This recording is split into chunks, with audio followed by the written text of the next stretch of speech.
जैसे जैसे कर्म किए हैं वैसा वैसा उसको परिणाम भोगना पड़ता है। वो कर्म धर्म योग ज्ञान किस काम का, जो भगवान के नाम में प्रेम न हो, उनके रूप में प्रेम न हो, उनके श्री चरणों की भक्ति ना हो हृदय में। हमें लगता है कि हम अच्छे आचरण करते हैं, दुख क्यों मिलता है। हमारे बहुत जन्मों के कर्म हमारे संचित हैं।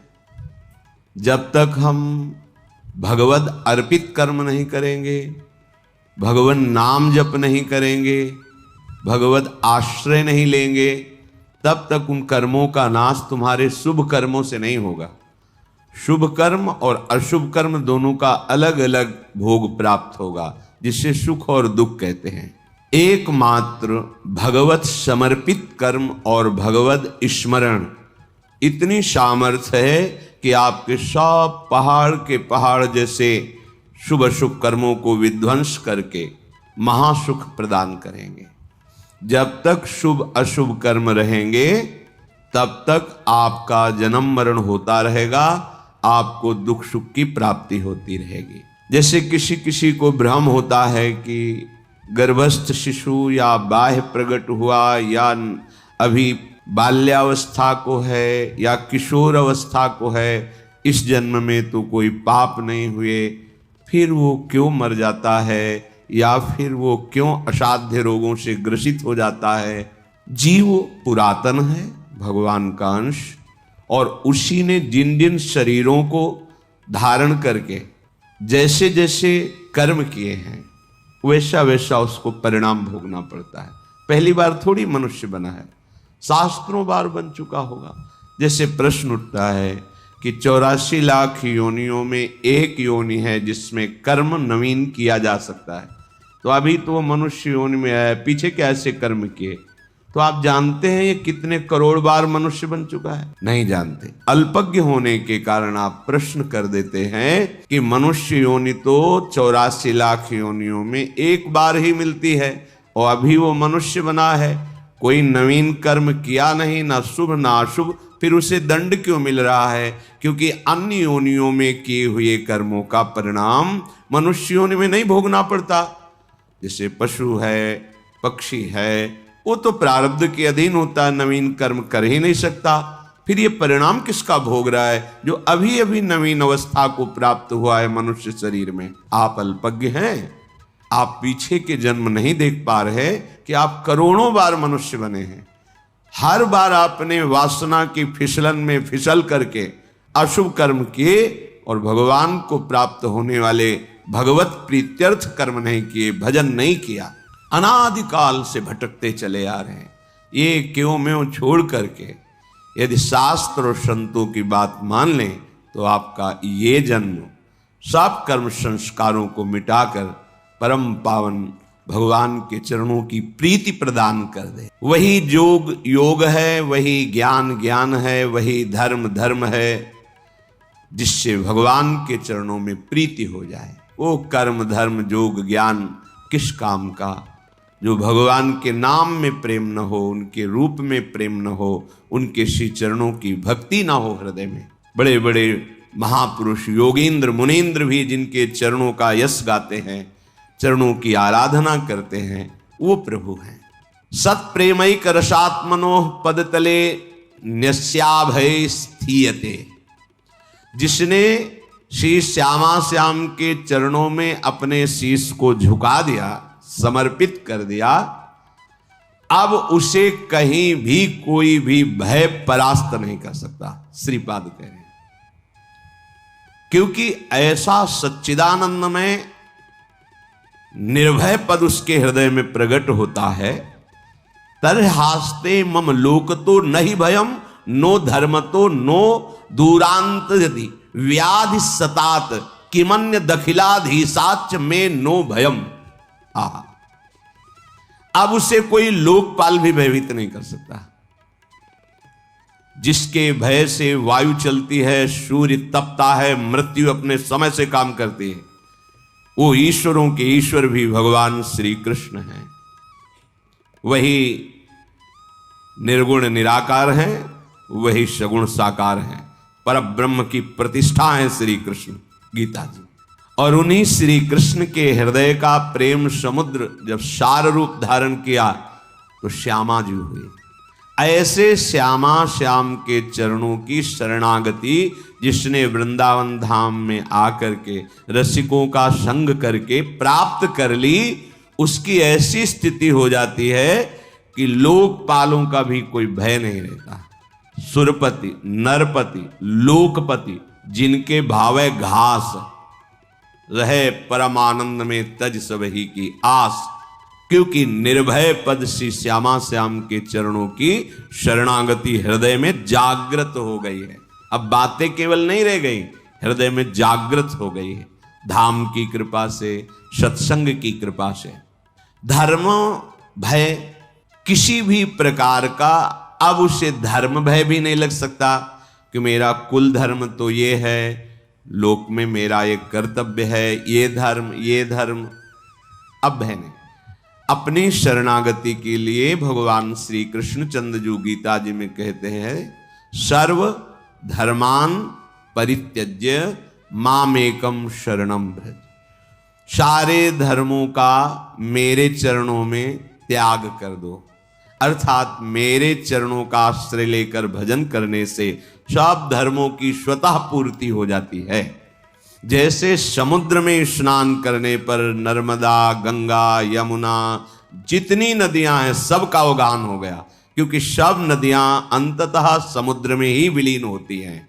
ऐसे ही सारे धर्मों का अंततः विश्राम स्थल परम धर्म भगवान श्री कृष्ण के चरणों की शरणागति आराधना है। सर्वधर्मान परित्यज्य माम एकम शरणम व्रज। और यहां वही एक रसोया परमानंद एक द्विधा सदा श्री राधा कृष्ण रूपाभ्याम तस्यै तस्मै नमो नमः। वही एक सच्चिदानंद प्रेम रस में डुबोने के लिए युगल रूप धारण करके रसिकों को परमानंद प्रेमानंद प्रदान करता है। तो जिसने श्यामा श्याम के चरणों का दृढ़ता पूर्वक आश्रय ले लिया तो बोले उसको लोकपाल भी भय नहीं प्रदान कर सकते। जैसे यमराज ये भी लोकपाल हैं, वरुण ये भी लोकपाल हैं, अग्नि ये भी लोकपाल हैं, वायु ये बड़े बड़े जो लोकपाल हैं ये भी भय प्रदान नहीं कर सकते। अब उसे कोई धर्म भयभीत नहीं कर सकता कि हमारा ये जाति धर्म कुल धर्म ऐसा सब धर्मों की पूर्ति भगवान श्री कृष्ण के चरणों में है। इसीलिए गोकर्ण जी ने अपने पिता को जब उन्होंने हाथ जोड़कर कहा, बेटा मैं तो मोह में फंसकर पुत्र प्राप्ति को ही सर्वस्व समझता था, लेकिन इस धुंधकारी के द्वारा की हुई अत्याचार से आज समझ में आया कि ये ठीक नहीं है मोह, अब कैसे त्यागूं, कैसे भगवान को रिझाऊं। तो उन्होंने कहा धर्मम भजस्व सततम, सतत धर्म का ही भजन करना चाहिए। तो उनका वो तो कर रहा था, बोले नहीं अभी लोक धर्म का पालन कर रहे थे, परम धर्म का नहीं। इसलिए आगे लिखा त्यज लोक धर्मान, लोक धर्म का त्याग करो, परम धर्म भागवत धर्म प्रेम धर्म का भजन करो। कैसे समझूं कि किसे भागवत धर्म कहते हैं, किसे प्रेम धर्म कहते हैं? बोले संतों की सेवा करो, सेवन करो भगवत प्रेमी महात्माओं का, तो पता चल जाएगा कि भागवत धर्म किसे कहते हैं, प्रेम धर्म किसे कहते हैं। धर्मम भजस्व सततम त्यज लोक धर्मान सेवन सदा साधु पुरुषं, सदा भगवत प्रेमी महात्माओं का सेवन करो। अगर आप आगे की बात नहीं समझे तो संत संग करने पर भी लाभ नहीं मिलेगा। जहि काम तृष्णाम, कामना और तृष्णा का त्याग करके संत संग करो। अगर कामना रखोगे और तृष्णा तो संत संग का लाभ आपको अनुभव में नहीं आएगा। कामना किसे कहते हैं? देखे हुए सुने हुए पढ़े हुए भोगों को भोगने की इच्छा का नाम कामना है, और भोगे हुए भोगों को पुनः भोगने की इच्छा का नाम तृष्णा है। इसलिए कह रहे साधु सेवन करो, पर जहि काम तृष्णाम, कामना और तृष्णा का त्याग कर भगवत प्रेमी संतों का सेवन करो। जब भगवत प्रेमी संतों का सेवन करोगे तो आप में सद्गुण जागृत होंगे। तो उसमें सावधानी ये रखना है, अन्यस्य दोष गुण चिंतनमासु मुक्त्वा, तुम्हें कहीं गुणाभिमान न हो जाए। संत संग कर रहे हो, भगवद आराधना कर रहे हो, तुम में सद्गुण व्याप्त होंगे, लोग सम्मान करेंगे, तो कहीं तुम दूसरों के दोषों का दर्शन और निंदा करना शुरू न कर देना। इसलिए सावधान रहना। लोक धर्म का त्याग करके भागवत धर्म का सेवन करो। भागवत धर्म का परिचय भगवत प्रेमी महात्माओं के संग से होता है। संग का रंग कामना और तृष्णा के त्याग से चढ़ता है, और उस रंग को संभाल सके इसलिए अन्यस्य दोष गुण चिंतन मास मुक्त्वा, दूसरे के गुण दोष का चिंतन त्याग कर दे। हमारे पास समय ही न बचे अपने भगवत चिंतन से।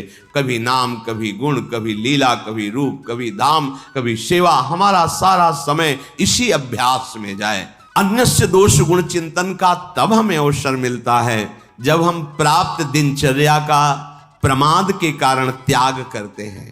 अगर भगवत प्रदत्त, गुरु प्रदत्त दिनचर्या का हम ईमानदारी से पालन करें तो हमारे पास समय ही नहीं है किसी के गुण दोष देखने का। इसलिए कह रहे हैं अन्यस्य दोष गुण चिंतन मास मुक्त्वा सेवा कथा रसमहो नितराम पिबत्वम।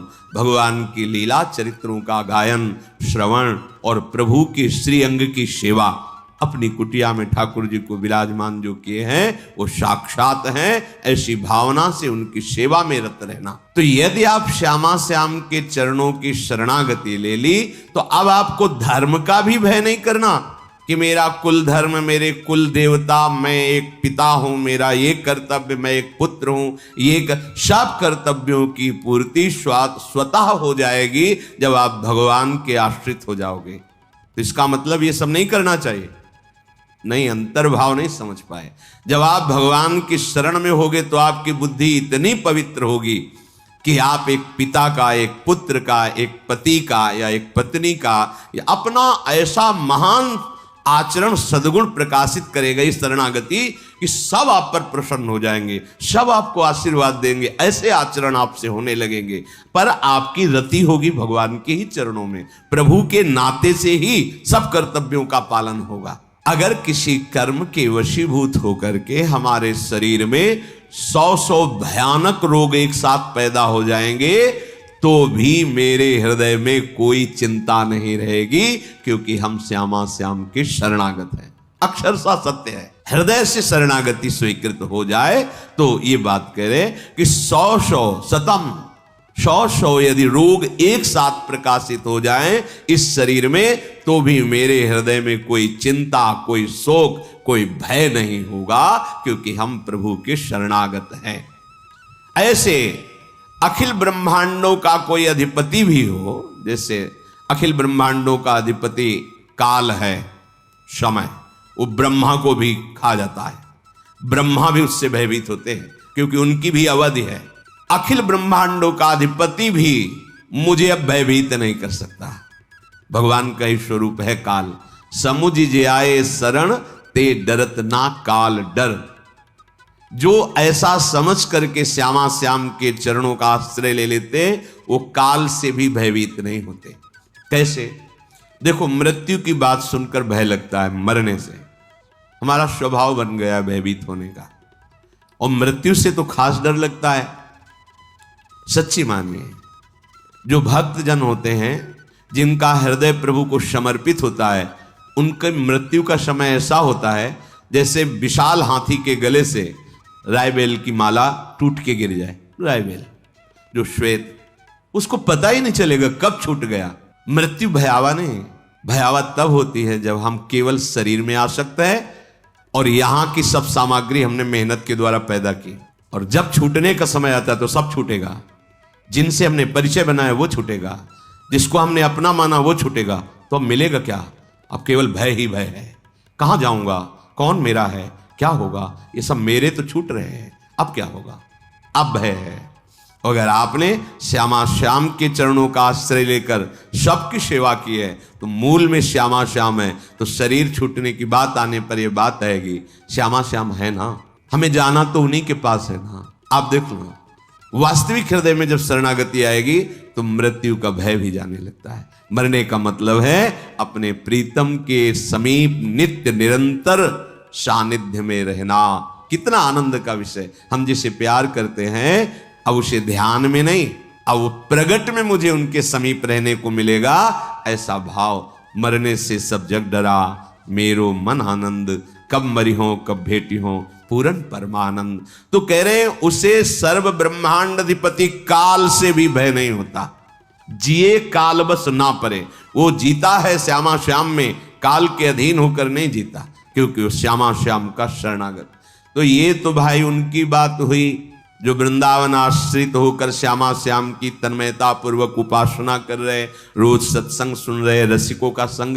पर हम तो दूर से आए हैं, आज ही रुकेंगे फिर चले जाएंगे, और घर गृहस्थी में इतना भजन साधन तो बनता नहीं। वहां तो सुन लिया, पर आचरण और वायुमंडल का प्रभाव हमें ऐसी स्थिति में तो रहने नहीं देता कि 100 व्याधि हो जाए, मुझे कोई चिंता ना हो, मुझे किसी धर्म की परवाह नहीं, लोकांतर के अधिपतियों का कोई डर नहीं, ऐसा तो नहीं है ना। तो हमारे लिए क्या है? तो श्रीपाद कहे यत् पुष्पम घ्रातवंतः, धन्य है ये धाम देगा आपको। क्या बोले? यत् पुष्पम घ्रातवंतः सकृदपि, यदि वृंदावन में प्रकट हुए पुष्प को, जो वृंदावन की भूमि में प्रकट, बड़ी महिमा, तभी कहते हैं। अब ऐसा समय आ गया है कि लताओं का आदर नहीं है, बड़ा दुर्भाग्य प्रकट हो रहा है।